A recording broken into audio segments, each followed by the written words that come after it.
Buenos días a todos y a todas. Nos volvemos a encontrar con una nueva teórica compacta, Historia de la Arquitectura 3. Estamos ya en la clase 5.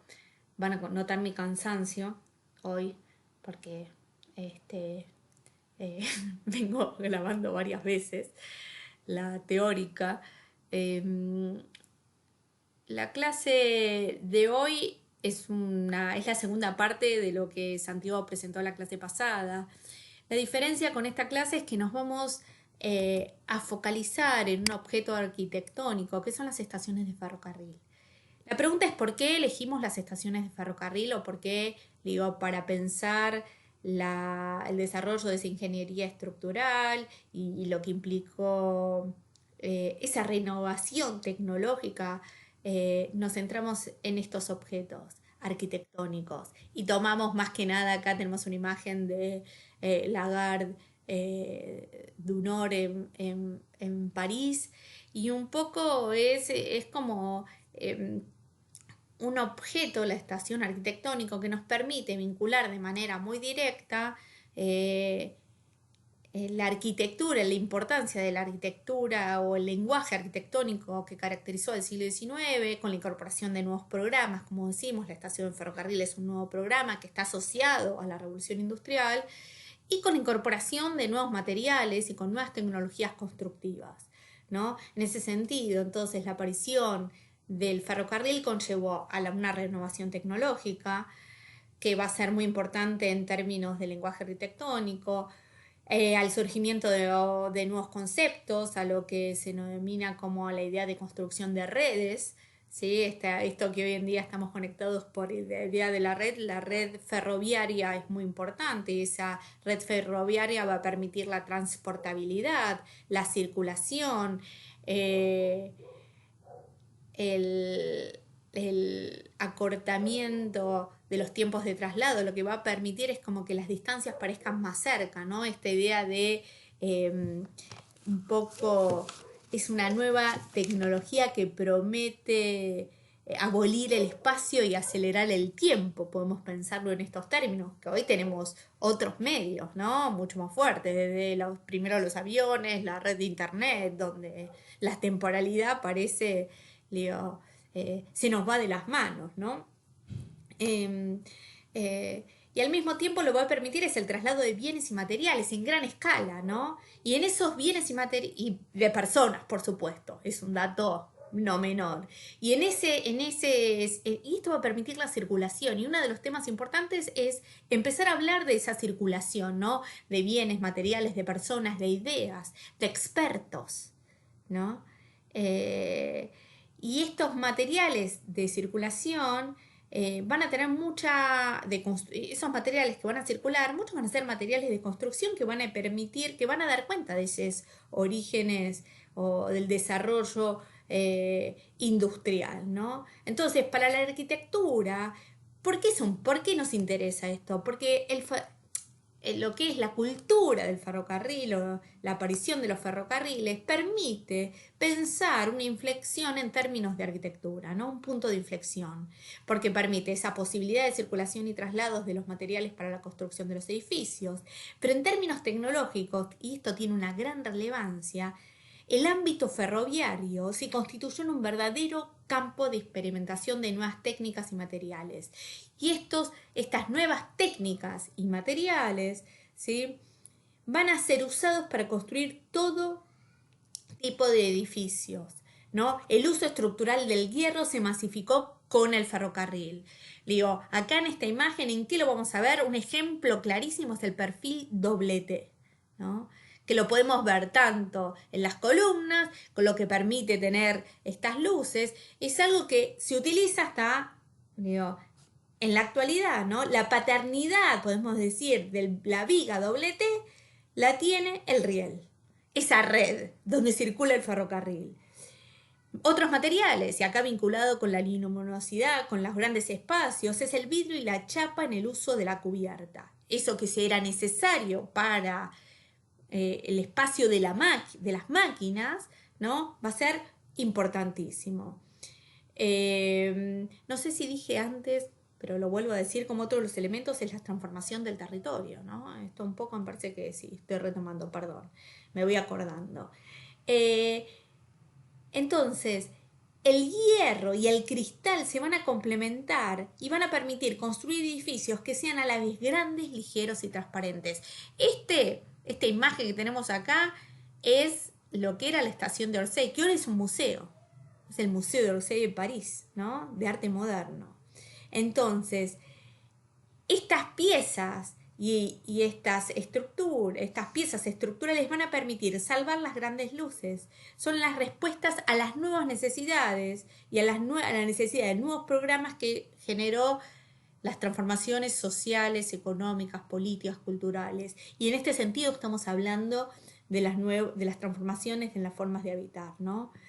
Edificios de varias plantas que necesitan estar despejadas, las naves de las fábricas, ¿no? Acá los mercados como Le Halls, las galerías como la Galería Victoria Emanuel, digo, la nueva dimensionalidad de los espacios, como vemos en el Gran Palacio de Bellas Artes, que se va a construir para, ¿sí?, lo que se denomina en términos de arquitectura la máxima expresión de la arquitectura del hierro, que son las construcciones para las exposiciones universales, ¿no? Y esto es lo que permite, ¿por qué? Porque también las exposiciones universales es algo que se hace en un momento y termina en otro. Entonces estamos hablando de edificios que son piezas creadas en serie por un lado, y acá aparece el concepto de estandarización también, para montarlas, desmontarlas, transportarlas, instalarlas en otro lugar, posibilitan el armado en seco, ¿sí? Y son en este sentido materiales industrializados. Entonces acá articulamos en términos de tecnología, ¿sí?, en términos tecnológicos, la industria, la construcción, la estandarización, ¿sí? Pero ¿por qué las estaciones de ferrocarril? ¿Sí? ¿Por qué nos queremos centrar en las estaciones de ferrocarril? Y vamos a seguir un poco, y parte de esta teórica la estamos armando en función del texto o el artículo que plantea Alan Colham en forma comparativa. ¿Por qué las estaciones? ¿Por qué es la importancia de las estaciones de ferrocarril? Porque también, como dice Colham, y siguiéndolo, me parece como una idea muy interesante, de ferrocarril y sobre todo las cabeceras establecen un vínculo con la ciudad. Es como el espacio de la industria dentro de la ciudad.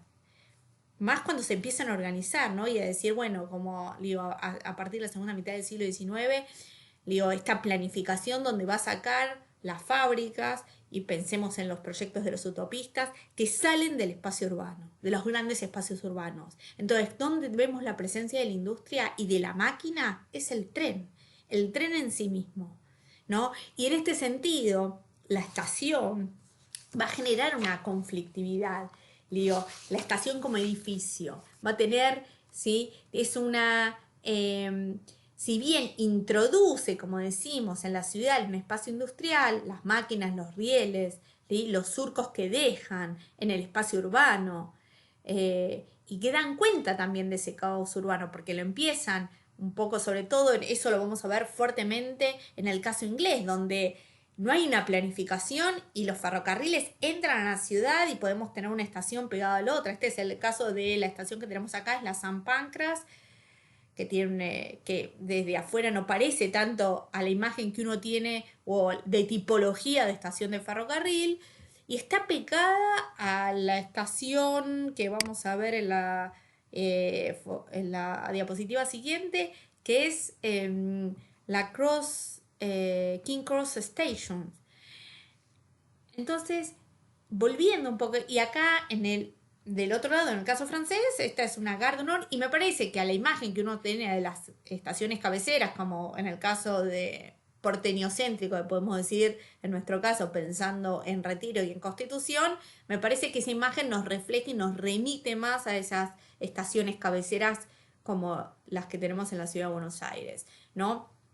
Entonces, por un lado, entonces, esa presencia del espacio industrial en la ciudad, porque altera un poco la estación, la forma física de la ciudad. Vamos a ver que en un caso como en otro, donde en el caso inglés la altera fuertemente y en el caso francés se la planifica, ¿no? Y esto tiene un poco de ponernos a pensar cómo podemos analizarlo esta problemática en términos comparativos. Al mismo tiempo introduce un espacio social en el que las personas están en un espacio constreñido, ¿no? Hay un nuevo tipo de calle cubierta que lo vamos a ver más claro, lo vimos como lo pensó Santiago y lo planteó en lo que son las galerías comerciales. Pero la estación, en este sentido, ¿por qué está ese espacio también? Porque en el caso francés va a estar con mucha mayor claridad ese espacio que sirve de transición entre la ciudad y ese espacio industrial que representa el ferrocarril, ¿no? Una parte es el espacio cubierto encima de los andenes de la cabecera, ¿sí? Estos espacios que vemos acá de la estación San Pancras con mucha claridad, ¿sí? Y acá el espacio que vemos también, ¿sí? En la Gare de l'Est en París. Esa es una parte, es la parte de los andenes, la cabecera. En el caso inglés, digo, se entra por este lado y se llega directamente al andén, ¿no? Esta idea que es más parecida como las estaciones secundarias o las estaciones, no las cabeceras que tenemos nosotros. Cuando vamos a tomarnos en tren, entramos directamente al andén. De forma lateral. La otra parte del edificio es el edificio para los viajantes. Esa es la parte que en las estaciones cabeceras es muy importante porque actúa como mediador entre la ciudad y la galería cabecera. Esta segunda parte es la que va a inspirar fuertemente, en el caso francés, a los arquitectos, ¿sí? Y es, la articulación de estos dos espacios es lo que van a pensar y tratar de armonizar sobre todo y van a de alguna manera lograrlo, van a ser los franceses, ¿sí? ¿Por qué? Porque esta estación en algún punto, esta luz que vemos acá, me está hablando de que está la nave por un lado, de donde llega el tren, pero al mismo tiempo el edificio, si lo vemos, no queda... nos está informando qué hay, ¿no? Y esto tiene que ver un poco con ese carácter y de qué se trata, pero está en vinculación con la ciudad. En cambio, cuando vemos en el caso inglés, ni nos imaginamos, me parece, si uno lo piensa ahí, que detrás de esto hay una estación de ferrocarril. Y menos aún porque está hoy en día, pues está como súper pegado y aglomerado, es como el centro urbano. Pero ¿por qué nos importa el caso inglés? ¿No? ¿Por qué es importante? Porque Inglaterra se convierte en el modelo para el desarrollo de los ferrocarriles, para el resto de Europa y del mundo occidental, ¿no? Y esto se va a ver reflejado. ¿Por qué? Porque entre 1830 y 1845 son los que conocen y van a desarrollar fuertemente esa tecnología. Y esto que es el modelo de desarrollo de los ferrocarriles es tan importante y se queda reflejado hasta el día de hoy. ¿En qué queda reflejado? En ese recorrido por la izquierda de gran parte de los sistemas ferroviarios. En Europa, en Argentina es clarísimo. Nosotros circulamos con los automóviles, con las bicicletas y funcionamos como peatones por la derecha. Y ni registramos que cuando bajamos al subte, que eran ingleses, o nos tomamos el tren, nos manejamos por la izquierda. ¿Sí? En este sentido. Y esto tiene que ver con esto que decimos, que es el modelo para el desarrollo de los ferrocarriles. Este lugar lo va a ocupar, como digo, en los primeros 15 años, proveyendo prototipos de estaciones ferroviarias en Europa y en Norteamérica, y vamos a ver que también en la Argentina. Pero este lugar que va a tener Inglaterra, ¿sí? O Gran Bretaña, va a ser disputado, ¿sí? Por los franceses, ¿sí? Más que nada en relación con las estaciones de ferrocarril. ¿Por qué? Porque ese lugar no lo va a disputar en función de la extensión de la red, ¿sí? Lo vamos a ver, ¿sí? Vinculado al desarrollo de las estaciones. El dominio y la presencia francesa, el predominio, se va a deber, ¿sí? Al vínculo y al lugar que tuvieron la formación de estos ingenieros que construyeron, ¿sí? Estas estaciones, del vínculo entre los ingenieros y los arquitectos, ¿no? Del vínculo entre lo que llama l'École Polytechnique, donde se formaban los ingenieros, pero que tenían una materia de composición que la daba Durán, ya vamos a conocer y meternos con Durén. Entonces esto es, las estaciones cabeceras de París en ese sentido van a superar a las de Londres, ¿sí? ¿Por qué? Porque van a compartir, como dice, un nivel tecnológico e ideológico, podemos decir, pero va a haber diferencias importantes en relación, por un lado, el desarrollo de las redes y en relación a las estaciones de ferrocarril. Si la tecnología vinculada al desarrollo de la red la podemos vincular a Gran Bretaña, el desarrollo de las estaciones lo vamos a vincular al caso francés, ¿sí? Entonces, para analizar estas comparaciones, ¿no? Me parece que es interesante articularlo en diferentes niveles. En términos políticos, ¿sí? Y podemos decir, y teóricos, ¿no? Más que teóricos, entre políticos y prácticos, ¿sí? Eh, si bien, ¿sí? O de las prácticas políticas, podemos ver que en Francia hay una regulación por parte del Estado, cosa que en Inglaterra no. Está la idea del laissez-faire, del libre mercado. La regulación por parte del Estado, ¿cómo se va a representar? Se va a representar en los costos más bajos de la construcción, en la disposición de las estaciones de ferrocarril. Hay una planificación. Haussmann planifica dónde van a estar esas estaciones, en la asignación de lotes extensos, ¿sí? Que permite desarrollar y planificar esa estación, esa parte, esa doble parte que hay que articular en las estaciones cabeceras, lo que es la parte del edificio para los viajantes, el hall y el espacio del tren, de las máquinas, ¿no?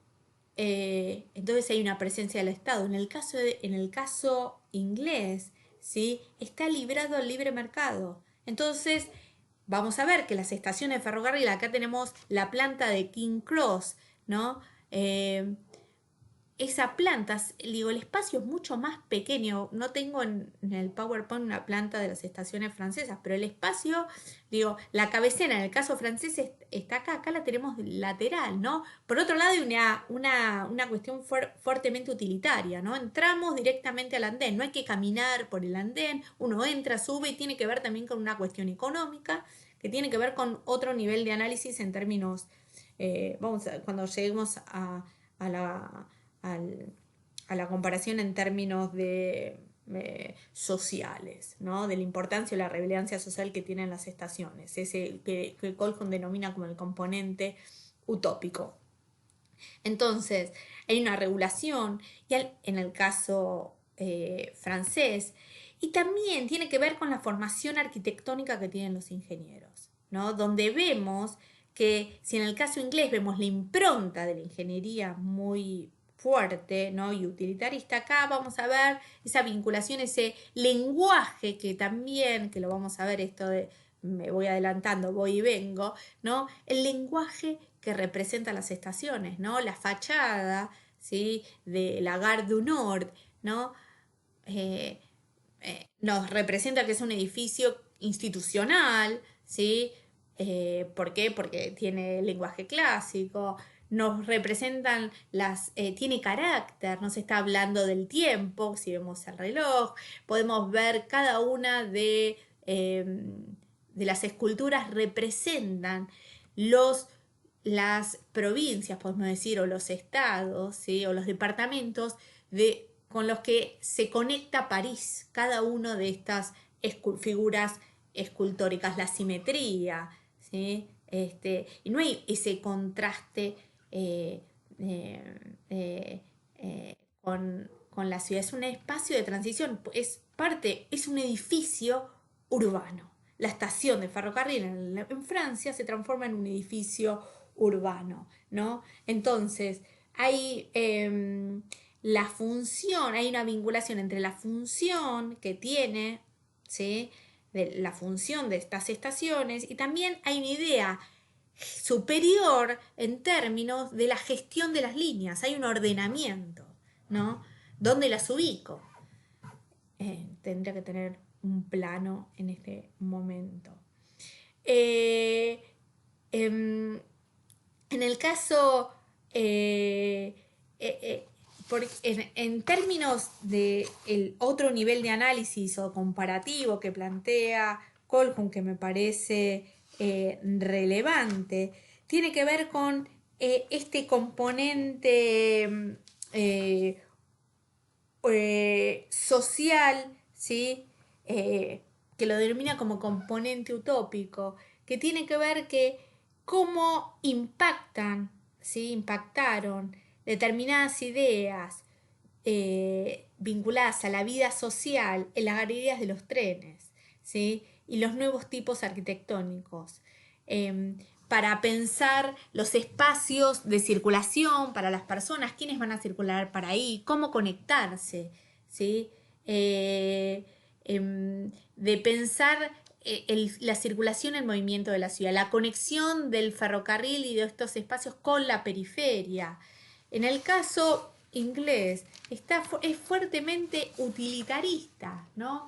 Eh, eh, y, y, y acá también ese componente social tiene que ver esta idea de que las estaciones de ferrocarril en Francia fueron concebidas como monumentos urbanos que se sumaron a los ya existentes. Entonces acá establecemos esa relación entre arte arquitectónico y técnica. En cambio, en Gran Bretaña fueron concebidas como instrumentos utilitarios, ¿sí? Y esto nos va a permitir pensar las jerarquías de las estaciones de ferrocarril. Fuertemente en lenguaje arquitectónico, las estaciones cabeceras representan cierta jerarquía. Y se nota claramente, y son visibles, y están en un espacio grande que las podemos ver, las podemos distinguir, hay perspectiva, terminan puntos en ese sentido, ¿no? Y acá entramos en ese tercer nivel que tiene que ver con el discurso arquitectónico, ¿no? Que tiene que ver con esa colaboración, en tensión muchas veces, entre arquitectura e ingeniería. La idea de conveniencia acá se va a referir a la idea de lo útil, de lo bello, tanto en términos de la razón como del gusto, ¿sí? Estos nuevos tipos podían ser introducidos en el repertorio, ¿sí? Pero lo que va a triunfar acá, ¿sí? Es que cuando dentro de donde se van a formar, de lo que es la academia, ¿sí? Va a triunfar un ala más progresista, ¿sí? Va a generar la liberación y consonancia de un proceso político, ¿sí? Y esto va a estar de acuerdo con las ideas liberales que representa el régimen político. Entonces, el conocimiento arquitectónico clásico, ¿sí? Va a ser utilizado para también redefinir estos nuevos edificios que van a construir y van a conformar el nuevo repertorio de programas que está asociado también con las ideas políticas que se propusieron y se empezaron a desarrollar post Revolución Francesa. Entonces, en este sentido es interesante cómo hay una estrecha relación entre la profesión del arquitecto y el poder político. ¿Por qué? Porque el edificio está representando algo, me está diciendo algo, ¿no? Me está hablando. Por eso me parece que también es interesante pensar a la arquitectura y esto que planteábamos antes, que esta arquitectura vinculada al desarrollo del hierro, el acero, el vidrio, la transparencia, va a caracterizar a este periodo, ¿sí?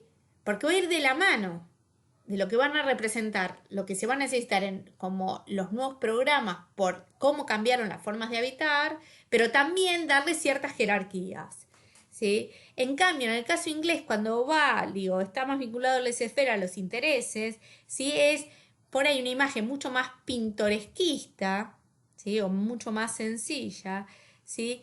Eh, eh, eh, y lo que va a primar es la concepción netamente utilitaria. La idea de belleza va a estar asociada a esta idea mucho más utilitaria. Y en el caso francés, la estación se va a erigir como una nueva tipología, la cual debería tener un carácter propio, ¿sí? Ligado a su morfología. Entonces, las estaciones ferroviarias fueron aspectos importantes, tanto artísticos como representativos, ¿sí? Entonces, va a haber la disposición de los edificios centrales y cabeceras, donde el ingreso a la estación es muy evidente, en el caso francés, con una fachada mucho más monumental. Y esta tipología es la que va a triunfar para el resto, digo, como decíamos, que la técnica y la tecnología ferroviaria va a ser inglesa en las estaciones, lo que van a significar las estaciones de ferrocarril, piénsenlo como con la puerta de entrada a la ciudad, ¿no?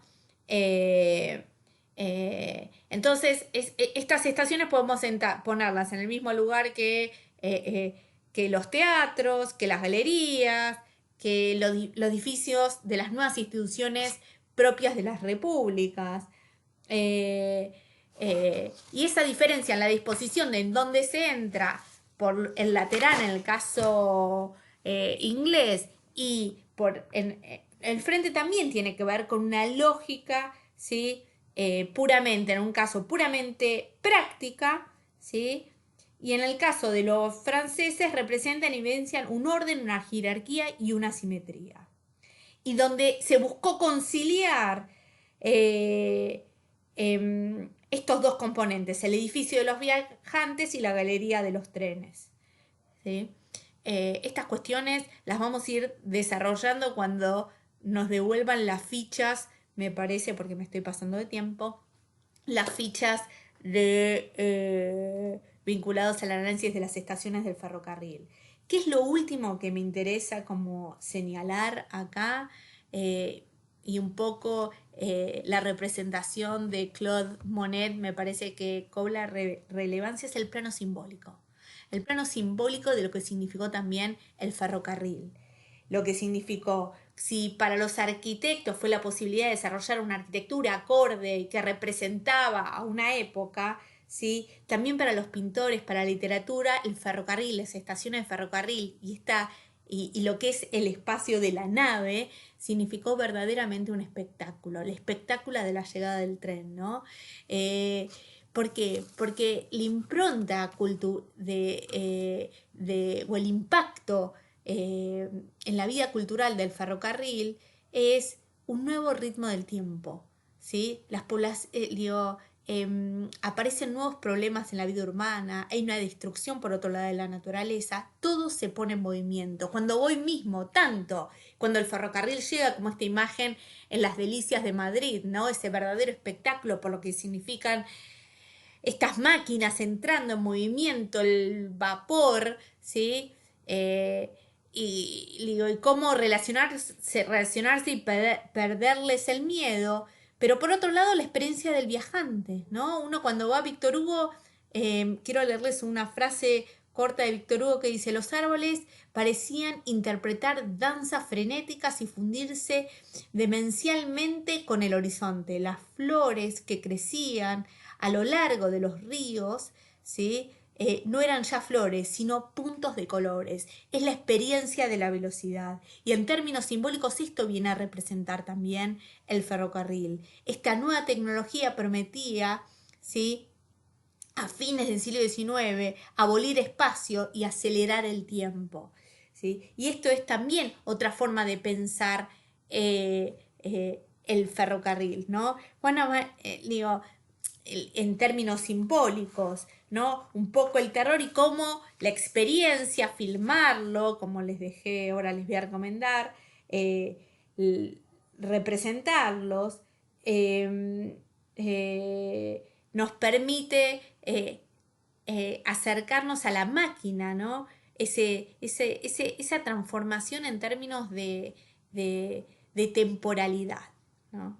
Y esa máquina entrando en el espacio urbano. A mí me parece como una representación interesante para analizar también en estos diferentes planos que que fui exponiendo. Finalmente, se los dejo como imagen un poco también esa idea de la recepcionalidad de estas ideas en Latinoamérica y en especial en la Argentina. Nosotros vemos que Plaza Constitución, Retiro, dónde están ubicadas las estaciones en el plano, ¿no? Y lo que fue la estación central que se quema, tiene una impronta mucho más pintoresca, ¿sí? Y mucho más pequeña. Esta estación, donde está ubicada, donde se representa, ¿sí? El caso inglés, y en las otras, en las estaciones, ¿sí?, vemos esa esa recepcionalidad de las ideas de las estaciones francesas. Y vemos esto que planteábamos como qué lugar tuvo cada uno de estos estados, tanto Gran Bretaña como Francia. Bueno, me pasé un poco, espero que les haya sido interesante y les dejamos como siempre para cerrar cómo vamos a continuar la clase que viene. Nos metemos de lleno, empezamos a aparecer acá, ya empezamos a nombrar algunos conceptos, algunas ideas vinculados a la arquitectura y vinculado a la teórica de hoy les recomendamos que vean, son 2 videos muy cortitos, uno tiene que ver con la llegada del tren, ¿sí? Que la filman, es la primer film que hacen los hermanos Lumière, pero lo interesante es el segundo video también, lo que genera, el impacto que genera la proyección de eso. Bueno, los dejo y nos vemos en el Zoom y, y en el próximo teórico. Muchas gracias.